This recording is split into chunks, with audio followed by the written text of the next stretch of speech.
Hi అండి, welcome to my channel. మన ఛానల్ని సబ్స్క్రైబ్ చేసుకొని సపోర్ట్ చేయండి.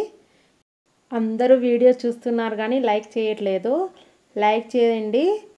మీరు లైక్ చేయడం వల్ల కొంచెం బూస్టింగ్గా ఉంటుందండి వీడియో చేయడానికి. అలాగే మీ ఫ్రెండ్స్కి, రిలేటివ్స్కి షేర్ చేయండి. ఈరోజు అరిటాకుతో హల్వా చేద్దామండి. ఎలా చేయాలో ఆ ప్రాసెస్ ఏందో చూసేసేయండి. అరిటాకును ఒకటి తీసుకున్నానండి. కొద్ది లేత ఆకుని శుభ్రంగా వాష్ చేసుకొని ఇలా చిన్న చిన్న ముక్కలుగా కట్ చేసుకోవాలండి.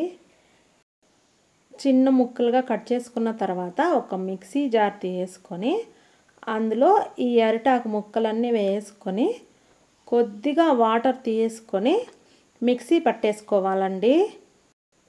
ఇలా మిక్సీ పట్టుకున్న తర్వాత ఒక గిన్నె తీసుకొని దానిపైన ఒక స్ట్రైనర్ ఉంచి క్లాత్ వేసేసుకొని స్ట్రైన్ చేసేసుకోవాలండి.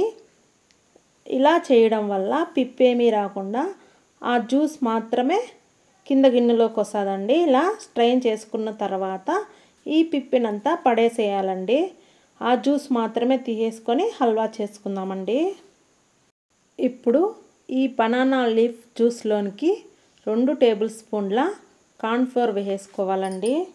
ఉండలేమీ లేకుండా బాగా ఇలా కలిపేసుకోవాలి. కలిపేసిన తర్వాత పక్కన పెట్టేసుకుందాము. 1 కప్పు బెల్లం తీసుకున్నానండి. 1/2 కప్పు వాటర్ వేసేసి బెల్లంను కరిగించుకోవాలండి. పాకమేమీ రానవసరం లేదండి. బెల్లం ఉండలు లేకుండా ఇలా కరిగితే చాలండి. దీని ప్లేస్లో మీరు షుగర్ అయినా తీసుకోవచ్చండి.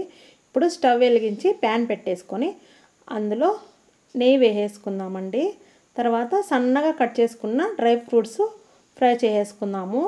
ఇవి ఫ్రై అయ్యాక పక్కన తీసుకొని అదే ప్యాన్లో మళ్ళా కొద్దిగా నెయ్యి వేసేసుకొని మనం ముందే రెడీ చేసుకున్న బనానా లీఫ్ జ్యూస్ను కూడా ఇందులో వేసుకోవాలండి. తర్వాత స్ట్రైనర్ తీసేసుకొని బెల్లంను ఫిల్టర్ చేసుకొని ఇందులో వేసుకోవాలండి. బెల్లంలో డస్ట్ ఏదన్నా ఉంటే స్ట్రైనర్లో ఆగిపోతుంది. బెల్లం పాకం మాత్రమే ఇందులోకి వస్తుందండి. గరిటె తీసేసుకొని బనానా లీఫ్ జ్యూసు బెల్లం పాకంను 2 ఇలా కలిపేసుకొని యాడ్ కలుపుకుంటూ ఉండాలండి. అడుగున మాడిపోకుండా ఇలా కలుపుకుంటూ కొద్దిగా నెయ్యి యాడ్ చేసుకుంటూ ఈ మిశ్రమం అంతా ఇలా వీడియోలు చూపిస్తున్నట్లుగా ఇలా తిక్కుగా అయ్యేంత వరకు నెయ్యి యాడ్ చేసుకుంటూ కలుపుకుంటూ ఉండాలండి. నెయ్యి మధ్య మధ్యలో యాడ్ చేస్తూ కలుపుకోవడం వల్ల హల్వాకి మంచి ఫ్లేవర్ వస్తుంది. హల్వా ప్యాన్కు అంటుకుపోకుండా ఇలా కలుపుకుంటూ ఉండాలండి.